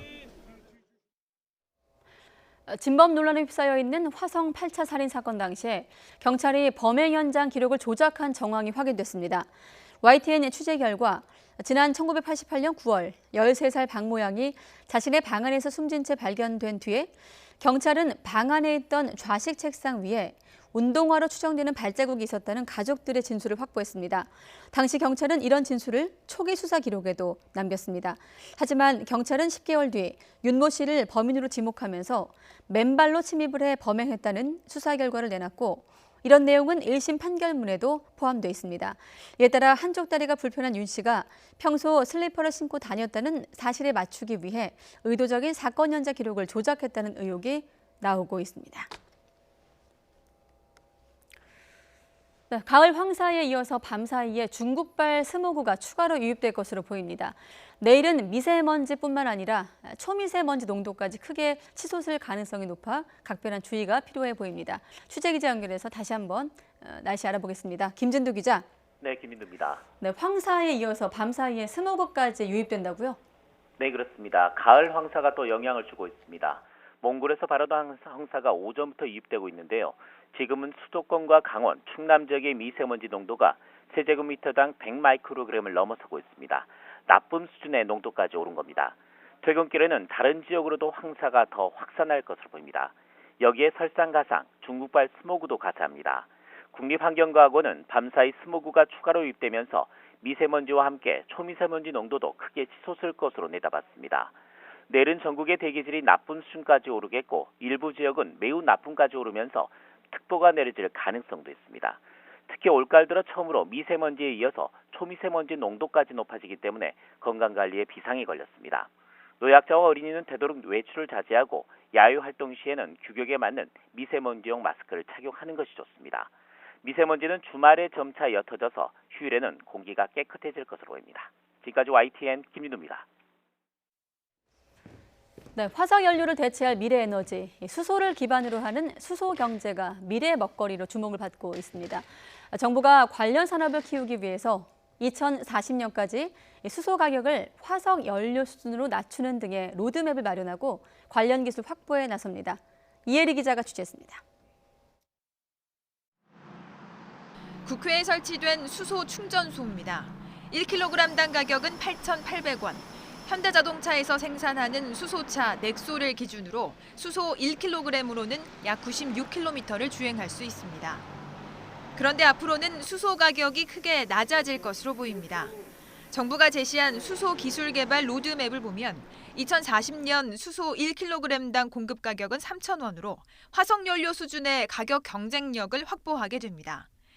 이를 위해 2030년까지 전기로 물을 분해해 수소를 얻는 친환경적인 방식, 이른바 수전의 기술을 활용해 수소를 대용량으로 생산하는 시스템을 구축합니다. 또 수소 에너지를 활용한 열차나 연안 선박, 물류 운송용 대형 드론 등 다양한 운송 수단도 2030년 상용화될 전망입니다. 탄소 경제에서 수소 경제로의 에너지 체계 전환과 핵심 수소 전략 기술 확보로 혁신 성장을 지원하기 위해서는 산학, 연, 관이 긴 호흡으로 긴밀히 협력해 나가야 합니다. 이와 더불어 우려가 제기되고 있는 수소 폭발 사고를 예방하고 안전성을 평가하기 위해 수소 소재와 부품 등의 데이터베이스를 확보해 나가기로 했습니다. 과학기술 관계장관 회의에서는 스마트시티 국가 시범도시로 선정된 세종과 부산을 미래 신기술을 시험해 볼 수 있는 테스트베드로 조성하는 내용도 논의됐습니다. YTN 사이언스 이혜리입니다. 네, 문화인류학 책인 총균쇠로 잘 알려져 있는 미국의 제레드 다이아몬드 교수가 한일 갈등과 관련해 일본에 쓴소리를 했습니다. 피해 국가 폴란드를 방문해 무릎을 꿇고 사죄했던 독일 빌리 브란트 전 총리를 일본이 배워야 한다는 겁니다. 이승은 기자가 보도합니다. 자신의 신간 대변동을 알리기 위해 방한한 제레드 다이아몬드 교수. 한일 갈등 해법을 묻자 독일과 폴란드의 화해 과정을 참고하라고 말했습니다. 독일 지도자들이 유대인 학살을 사과해오긴 했지만 진정한 화해는 1970년 빌리 브란트 총리가 바르샤바의 홀로코스트 위령탑 앞에서 무릎을 꿇은 것이 계기가 됐다고 강조했습니다. It was spontaneous, it was emotional, it was convincing. And following that, German children learn in schools about what Germany did to Poland. 미국과 중국 경제 전쟁의 한가운데 놓인 한국. 어떻게 해야 위기를 벗어날 수 있느냐는 질문에는 한국이 반드시 한쪽을 선택할 필요가 없다고 강조했습니다. 중국이 힘이 센 나라긴 하지만 국민이 잘못된 지도자를 교체할 수 없는 한계가 있다고 지적했습니다. I think that this century is not going to be a Chinese century just because China is a dictatorship. 현재 한국 사회의 가장 큰 위기는 북한이라고 답했습니다. 북한 문제 해결을 위해서는 구소련, 러시아라는 위험한 이웃을 다룬 핀란드에서 배울 것을 권고했습니다. 수뇌부 간의 만남을 대대적으로 홍보하는 방식이 아니라 끊임없이 비공개적으로 전면적인 물밑 교류를 통해 믿음을 쌓았다는 겁니다. And not only between the leaders, but between officials at all levels. Maybe you could find out what North Korea really wants and what you could do that would make North Korea feel more comfortable and less threatened. And it wouldn't be discussed in public. 생리학에서 출발해 지리학, 문화인류학 등을 섭렵하며 세계 최고의 지성으로 꼽히는 82살 노 교수는 요즘 리더십을 연구하고 있다고 소개했습니다. 좌우를 떠나 온 국민을 한마음으로 뭉치게 하고 긍지를 가질 수 있게 하는 사람이 좋은 지도자라고 강조했습니다. YTN 이승훈입니다. 네, 앞서 전해드렸던 북한 발사체 속보가 있었는데 관련해서 북한이 오늘 오후 동해 방향으로 미사항의 발사체를 발사했다고 합동참모본부가 밝힌 가운데 청와대가 정의용 국가안보실장 주재로 NSC 상임위원회를 열고 있습니다. 청와대는 매주 목요일 오후 알려진 대로 NSC 상임위를 정례적으로 개최를 해왔는데 북한이 미사항의 발사체를 발사했기 때문에 아마 오늘 회의의 주된 내용은 이 내용이 될 것 같습니다. NSC 상임위는 북한이 쏘아 올린 것으로 알려진 발사체의 재원과 발사 의도 등을 분석하고 있을 것으로 예상되고 있습니다. 청와대는 NSC 상임위원회가 끝나는 대로 회의 결과를 발표할 계획입니다. NSC 상임위는 국가안보실장과 대통령 비서실장, 외교, 통일, 국방부 장관, 국가정보원장 등으로 구성이 되는데 올해 벌써 제가 계산하기로는 한 10여 차례 되는 것 같은데 북한의 발사체 발사 이후 어떤 회의 결과가 나올지 주목해 보도록 하겠습니다. 올 시즌 프로야구 최우수 선수로 선정된 삼성의 배영수가 2004 골든글러브 시상식에서 생애 첫 상의 영예를 안았습니다.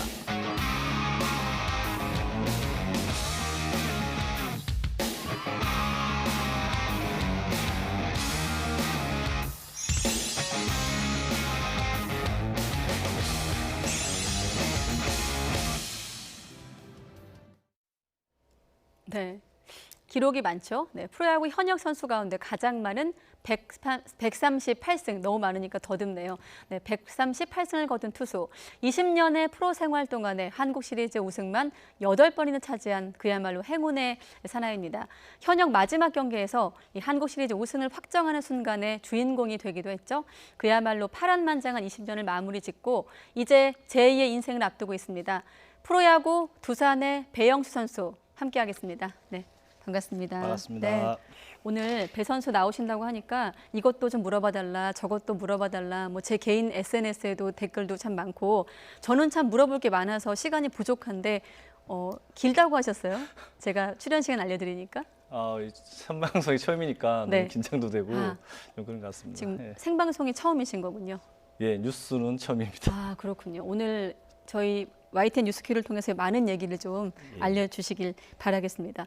먼저 우승 얘기를 안 할 수가 없는데 한국 시리즈 우승 축하드리겠고요. 예. 뭐 8번째니까 좀 어떻습니까? 8번 정도 우승하면 좀 느낌이 어떤가요? 원래 첫 우승하고 마지막 우승이 제일로 짜릿하더라고요. 음. 처음에 우승했을 때가 좀 굉장히 좀 많이 짜릿했는데 네. 또 마지막 우승 8번째 하니까 제가 또 저 손으로 마무리해서 너무 또 짜릿하고 좋은 기억으로 남은 것 같습니다. 선생활 네. 마지막을. 예. 네. 그 배 선수 손으로 마무리하셨다고 했는데 그 얘기는 잠시 뒤에 여쭤보기로 하고 오늘 마침 또 반지도 갖고 나오셨다고. 네, 자랑하려고 한번 가지고 네, 나왔습니다. 한번 자랑을 한번 해주시죠. 어떤 반지인지. 그 정도 야. 지금 한 6개밖에 지금 안 가지고 왔는데 네. 2개가 더 있습니다. 요번에 우승한 건 아직 못 받으신 거고. 예, 그건 내년 2월에 받고요. 네. 이제 2개가 더 있는데 그건 나중에 한번 또 보여드리겠습니다. 왜 하나가 부족한 건가요? 집에 모르고 놔두고 왔습니다. 그러셨고, 네. 그럼 이중 그 앞서 6번의 한국 시리즈 우승에 대한 우승 반지. 예. 네. 어디다 보관하세요? 집에 전시장에 이제 보관하고 있는데 뭐 네. 볼 때마다 뭐 기분은 좋습니다. 알겠습니다. 네. 이번 뭐 우승이 좀 더 그래도 특별할 것 같아요. 앞서 마무리하셨다고 얘기도 하셨는데 네. 좀 어떻게 예상을 하셨나요?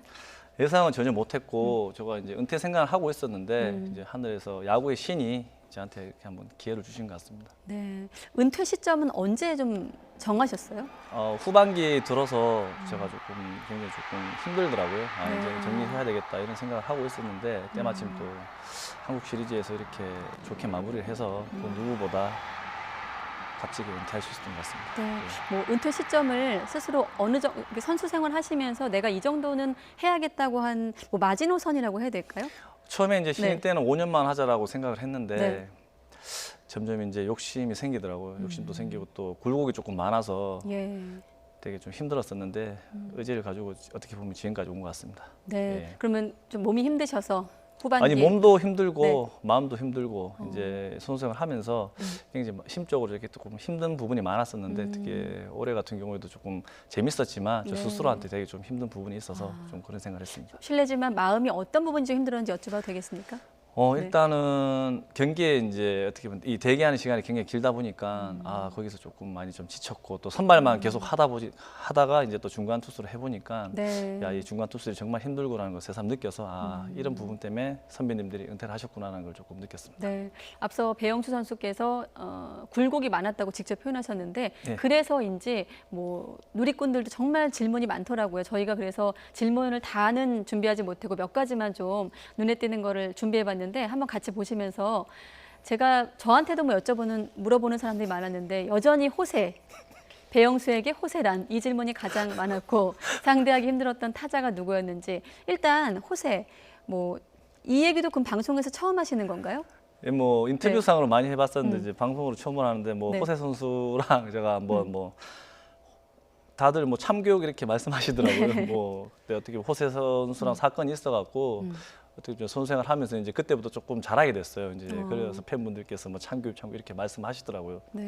저도 그 부분에 꼭 인정을 합니다. 거기 질문 그대로 배영수에게 네. 호세란 이렇게 질문하면 호세란.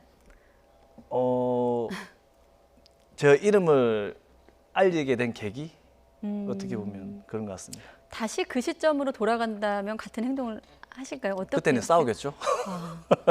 장난이고 네. 뭐 그때 돌아가도 뭐 당연히 뭐 돌아가고 싶지는 않습니다. 네. 저 질문이 사실 굉장히 많이 받는 질문인데 좀 예, 제일 많이 받아요. 조금 선수생활하면서. 이런 표현이 맞지 모르겠지만 지겹진 않으세요? 아니 같은 전혀 질문? 지겹지 않습니다. 뭐 네. 팬분들께서 즐거워하시니까 저도 뭐 즐겁습니다. 네. 그냥. 예. 두산 선수 가운데 가장 잘 맞는 선수는 누구라고 꼽으실래요? 함덕주 선수랑 좀 잘 맞습니다. 네. 이유는요? 그냥 장난도 잘 받아주고 또 장난도 잘 치고 또 후배들이 많이 좀 장난을 좀 많이 쳐요. 그래요. 다 잘 맞습니다. 네, 다 잘 맞는데 특히나 함 선수하고 예. 가장 기억이 남는다. 하나 더 있지 않습니까? 네. 자, 2006년에 이치로 선수 맞춘 사건. 이래서 그때 생긴 별명이 배열사로 네. 알고 있는데 그렇죠? 그리고 푸른피의 에이스 배영수에게 삼성이란. 네. 자, 이 두 가지는 꼭 질문을 드리고 싶은데 먼저 어땠습니까? 이치로 선수 맞췄던 그 사건. 네. 그때 이제 당시에 저희 팀 이제 선배들이 데드볼을 조금 많이 맞았었어요. 이제 선배 이제 구대성 선배님께서 야 영수야 원래 중근이 형이 대도를 맞추기로 했는데 야 너는 공이 느리니까 안 돼. 네. 영수가 맞춰. 그래서 제가 이제 매너 있게 엉덩이 보고 정확하게 맞췄습니다. 아, 그랬군요. 그럼 구 선수가 시킨 게 맞는 건가요? 예, 맞습니다. 아, 그렇군요. 오늘 여러 가지 팩트 체크가 되는데 예. 자, 또 배영수에게 삼성이란 아무래도 좀 선수 생활을 길게 해서 예, 네. 뭐 삼성이 있었기 때문에 제가 있는 거고 어떻게 보면 늘 뭐 삼성이라는 팀이 저를 있게 만들어 주셨기 때문에 뭐 고향 같은 곳이죠. 그냥. 네. 예. 결국 선수 생활은 두산에서 뭐 결과도 좋게 마무리 지으셨지만 삼성에 계실 때 시점에서는 다른 팀에서 선수 생활을 마무리할 거라고 예상을 하셨나요? 전혀 예상을 못했고 네. 또 저는 또 고향 또 대구였고 또 프랜차이즈였고 전혀 예상을 못했습니다. 네. 그 부분에 대해서는. 뭐 나중에 질문 드리려고 했는데 삼성 얘기도 나왔고 앞으로 이제 인생 2막 네. 뭐 지도자 생활을 할 것으로 알려지고 있는데 혹시 뭐 결정된 게 있나요? 일단은 두산에서 지도 생활을 시작하기로 했고 뭐 잘 음. 준비해서 좋은 뭐 지도자로 또 남는 게 또 네. 제2의 목표이기 때문에 네. 열심히 한번 해보겠습니다. 혹시 뭐 롤 모델이 있으세요? 아니요 롤 모델은 없고 그냥 많이 배우고 네. 지금 이제 김태형 감독께서도 잘 하시니까 음. 많이 배우고 또 제가 다행히 운이 좋았던 게 네. 이때 동안 선수 생활 20년 하면서 너무 잘하시는 감독님을 많이 만나봤기 때문에 그분들을 다 전체적으로 롤 모델입니다. 그 부분에서. 예. 이제는 지도자의 입장에서 이제 선수들을 바라보실 텐데 앞으로 선수들에게 어떤 감독이 되고 싶으세요? 어떤 지도자? 네. 그냥 어떤 지도자가 아니고 그냥 서포터 줄 수 있는 사람, 옆에서 그냥 도와줄 수 있는 사람, 이제 그게 제일로 중요할 것 같습니다. 네, 예. 알겠습니다. 앞서 서두에 잠시 언급이 나왔는데 한국 시리즈 4차전 네. 연장 10회 말이었죠. 예. 그때 얘기를 좀 다시 한번 여쭤볼 텐데 여전히 정말 이게 우연이냐 감독과 심판의 어떤 착각 때문이었냐 의혹을 갖고 있는 팬들이 많거든요. 예. 어떤지 좀 이것도 팩트 체크해 주시죠. 제가 볼 때는 이제 감독님께서 네. 이렇게 하셨는데 저도 아직까지 뭐 실수도 아니다 이렇게 말씀을 못 드리는 게 뭐 저한테 그런 기회가 왔기 때문에 팬분들이 저도 되게 궁금해 하시더라고요. 근데 네. 저도 조금 감독님한테 한번 여쭤보고 싶어요. 아직 못 물어보셨어요. 대충 이유를? 물어봤는데 네. 그게 진짜인지 가짜인지 잘 모르겠어요. 감독님 뭐라고 하셨어요? 야, 내가 그냥 했어 이렇게 얘기하시더라고요. 웃으면서 네. 그냥 농담 같으시더라고요. 결과 때문일까요? 예, 그렇죠. 예. 그래서 내가 그냥 했어. 예. 라고 김태형 예. 감독께서 말씀을 하셨군요. 장난으로 말씀하셨습니다. 네, 전혀 예상 못 하셨어요. 준비하고 계실 땐.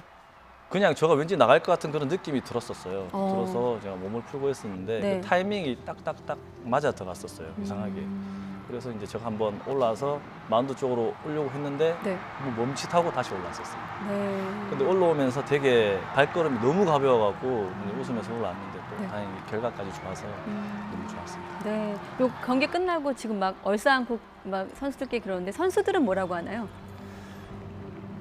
이거는 형 도저히 나을 수 없는 그림인데 형이니까 나왔다고 그렇게 다들 얘기하더라고요. 형이 그동안 20년 동안 정말 고생을 많이 해서 열심히 준비해서 이 하늘에서 이제 정말 야구의 신이 있다면 형한테 이제 마지막으로 선물 주려고 그렇게 얘기를 하더라고요. 그럼 멋진 말은 누가 남겼습니까?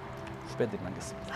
네, 좋은 후배를 두셨네요. 네, 아무튼 뭐 본인도 좋게 평가를 하시고 결과도 좋았는데 좋게 한국 시리즈를 마무리했고 뭐 그 사이에 시간이 많이 흐른 것 같지만 아직 일주일도 네. 지나지 않았더라고요. 그 시간은 뭘 하며 지나셨어요? 한 일주일도 안 지났는데 이제 많이 먹고 많이 자고 해서 이제 몸무게도 갑자기 한 4kg가 찌더라고. 마음이 편해서 그런지 은퇴하고 일주일 만에 4kg가 예, 찌면 은퇴하고 저처럼 이렇게 편하게 지내는 사람 네. 거의 없었을 것 같습니다. 아, 그렇군요.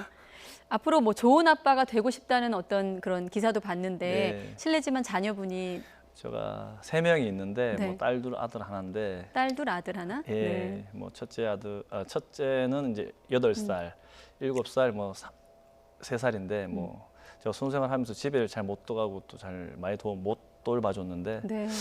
이번 계기로 조금 쉬면서 많이 돌봐줄 생각입니다. 혹시 아이들은 좀 아빠가 선수를 그만두는 것에 대해서 아쉬움은 없나요? 전혀 없더라고요. 저도 좋아하더라고요. 아, 그래요? 이제 놀아준다고. 근데 뭐 첫째 딸이 뭐 아빠 네. 이제 야구장 안 간다고 되게 좋아하더라고요. 아, 그렇군요. 그동안 좀 미안한 마음도 있었습니까? 가족들에게? 굉장히 많았죠. 이제 선수들 같은 경우에는 뭐 솔직히 마음 편하게 쉴 수가 없으니까 네. 뭐 쉰다 그래도 뭐 한 2, 3일 정도밖에 못 쉬니까 뭐 1년 중에 정말 한 일주일 정도만 편하게 쉬고 그다음부터 준비를 해야 되니까 그런 네. 부분에서 애들한테 되게 좀 미안했었죠. 네. 네.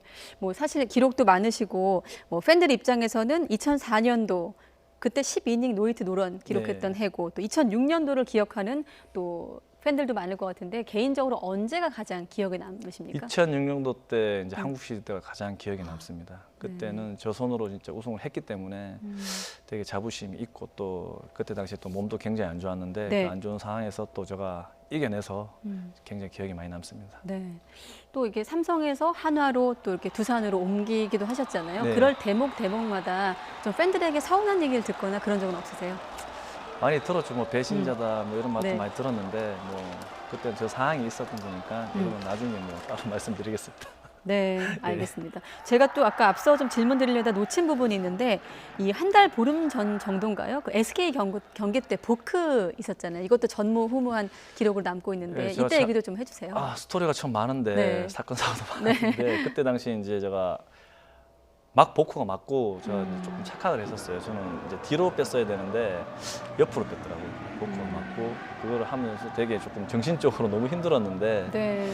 다행히 잘 넘어가서 그 다음 경기 이제 NC전에 이제 마지막 무승부 경기 때 제가 잘 마무리해서 조금 멘탈이 조금 회복했습니다. 네, 그때 당시 이제 화면인데 딱 어떤 생각이 드셨어요? 기억이 나시나요? 기억이 안 납니다. 기억도 안 나고 네. 그냥 저는 복구가 아닌 줄 알았는데 저도 이제 버스 타서 돌려보니까 아, 복구 맞구나. 고 다음날 기자들한테 이제 제가 잘못했다고 이제 인정한 경우죠. 네, 제가 말씀드린 게 맞는 것 같아요. 여러 가지 뭐 여쭤봤지만 그래도 질문을 다 못한 것 같아서 아쉬운데 끝으로 팬들에게 한 말씀 해주시죠. 오늘 나오신다고 여러 가지 질문들을 준비했는데. 예, 일단은 뭐 삼성 나인즈 팬분들께 너무 감사드리고 하나 팬분들도 정말 F에 대해서 갔을 때 정말 너무 두 손 불려 환영해 주시고 마지막으로 두산 팬분들도 1년밖에 안 됐지만 그 누구보다 응원을 따뜻하게 해주셔서 감사드립니다. 그리고 프로야구 20년 동안 있으면서 팬들 때문에 지금까지 버틸 수 있었기 때문에 그 부분도 굉장히 감사드리고 앞으로 좋은 지도자로 찾아뵙겠습니다. 네, 이건 제가 개인적으로 궁금한 건데 요즘에 그 선수들도 다른 뭐 프로그램이 많이 나오시잖아요. 네. 선후배들이 네. 혹시 지도자 말고 다른 계획도 갖고 계세요? 저 그쪽에 소질이 없어가지고 그냥 좋은 지도자로 남겠습니다. 네, 알겠습니다. 아무튼 뭐 배영수 선수의 인생 2막도 팬으로서 응원을 하도록 하겠습니다. 오늘 고맙습니다. 네, 감사합니다. 네.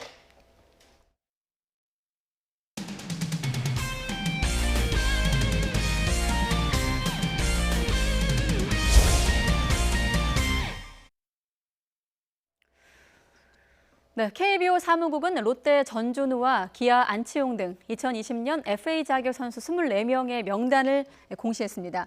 그 가운데 처음 FA 자격을 얻은 선수가 11명, 재자격 선수가 10명, 이미 FA 자격을 취득했지만 FA 승인 신청을 하지 않고 자격을 유지한 선수가 3명입니다. 올해 FA 중에선 외야수 전준우, 내야수 안치홍, 포수 이지영과 김태군 등이 높은 금액을 받을 선수로 평가받고 있습니다. 구단별로 보면 LG와 한화가 4명으로 가장 많고 SK와 롯데가 각각 3명, 두산과 키움, NC, 기아가 각각 2명씩, KT와 삼성은 각각 1명입니다. FA 자격 선수는 공시 후 이틀 내인 11월 2일까지 KBO에 FA 권리 행사 승인을 신청해야 하며 승인 선수는 11월 4일부터 모든 구단과 선수 계약을 위한 교섭이 가능합니다. 리우 올림픽을 끝으로 현역에서 은퇴한 리듬 체조 여왕 손현재 선수가 2년째 리듬 체조 꿈나무들을 위해 국제 대회를 개최했습니다. 리듬 체조로 받은 사랑을 리듬 체조로 돌려주겠다는 손현재 선수를 양시창 기자가 만나봤습니다. 10살 남짓 어린 학생들이 리듬에 맞춰 체조 연기를 시작하자 손현재가 동작 하나하나를 눈여겨봅니다. 무대 뒤 연습 장소부터 경기장 시설까지 손현재의 시선이 머물지 않은 곳이 없습니다.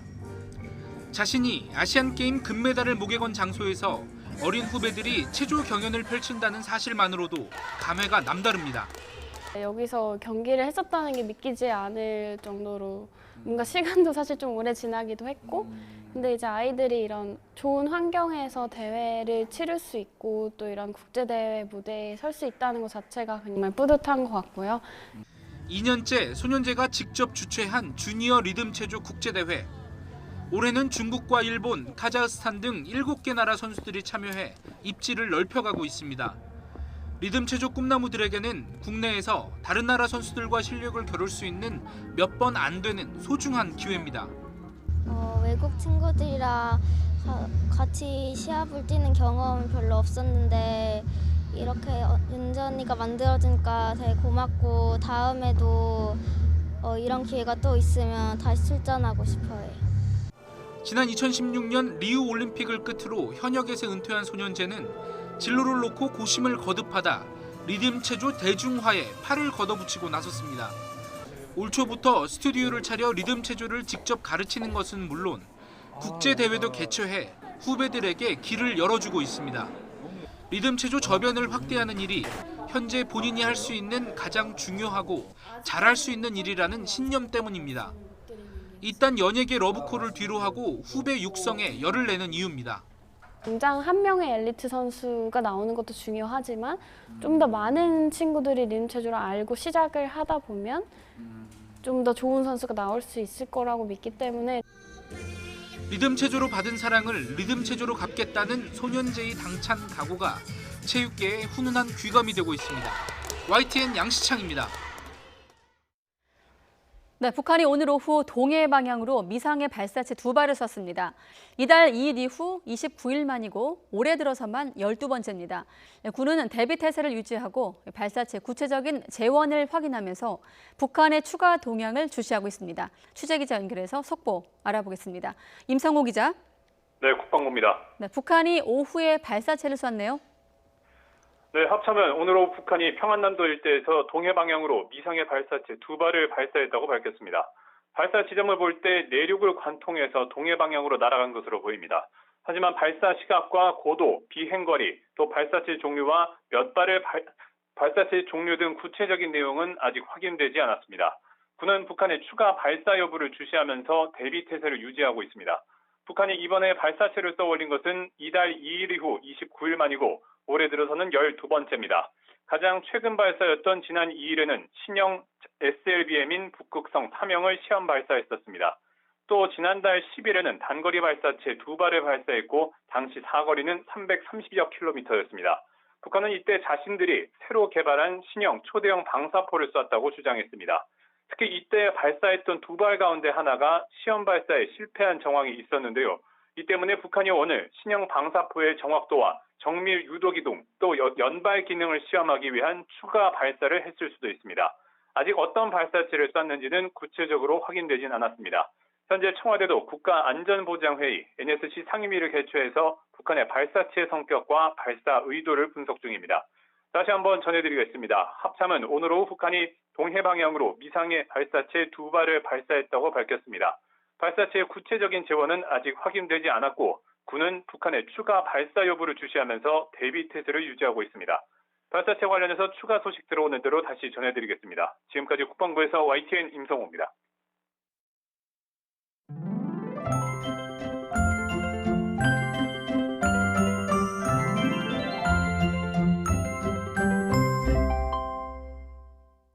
다시 가을 황사가 찾아왔습니다. 중국에 잔류하던 황사가 유입되면서 현재 수도권과 강원, 충남 지역의 미세먼지 농도가 나쁨 단계를 웃돌고 있습니다. 서울의 미세먼지 농도는 140 마이크로그램까지 오르면서 평소보다 3, 4배가량 높은 수치입니다. 그 밖의 지역은 아직까지는 보통 단계인데요. 하지만 퇴근길부터 상황이 악화되겠습니다. 저녁에 중국발 스모그까지 유입되면서 중서부 지역의 초미세먼지 농도까지 높아지겠습니다. 내일도 황사와 스모그가 영향을 주면서 전국적으로 미세먼지 농도가 나쁨 수준까지 오르겠고요. 일부 지역은 한때 매우 나쁨 수준까지 높아질 수 있겠습니다. 미세먼지 마스크를 착용하셔야겠습니다. 내일도 비 소식은 없습니다. 아침까지 내륙을 중심으로 안개가 짙게 낄 것으로 보이고요. 내륙 지역은 서리가 내리거나 물이 오는 곳도 있겠습니다. 내일 아침 기온은 오늘보다 조금 더 높겠지만 쌀쌀할 것으로 예상됩니다. 서울 기온이 10도가 예상되고요. 낮 기온은 20도 안팎까지 올라서 일교차가 큰 폭으로 벌어지겠습니다. 서울의 한낮 기온이 19도, 대구는 23도까지 올라서 온화하겠습니다. 미세먼지는 내일까지 이어지겠고 주말엔 맑고 일교차 큰 가을 날씨를 보이겠습니다. 날씨 정보였습니다. 네, 뉴스큐 잠시 후 2부에서 뵙겠습니다.